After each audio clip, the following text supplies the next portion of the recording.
Ouais, non, effectivement, c'est une grosse galère. Non, je sais pas comment on va faire, mais on va y arriver. On n'a pas le choix, hein. Quand on n'a pas le choix, on y arrive. T'inquiète pas, je te rappelle, on va y arriver. Ah, vous êtes là. Alors parfois, ça ne se passe pas selon les plans qu'on avait fait. On se retrouve face à un mur. Et lorsqu'on est face à un mur, eh bien, il y a deux possibilités. Ou bien on abandonne, ou bien on se dit, il y a un mur, c'est vrai, mais comme je n'ai pas d'autre choix que d'aller de l'autre côté, eh bien, il va bien falloir que je trouve un moyen d'y arriver. Le Torah nous raconte une opération de sauvetage qui doit être faite dans les prisons égyptiennes. Jacob va prendre ses enfants et son fils aîné Yehuda et va leur dire, vous devez aller sauver votre frère de la prison égyptienne. Et là, Jacob va faire quelque chose de très bizarre. Il va dire à son fils Yehuda, sache une chose, que si tu ne vas pas au bout, eh bien moi, je prendrai tes enfants et ils mourront.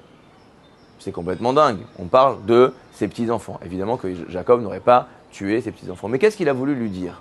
Il a dit une chose, Yehuda, sache une chose.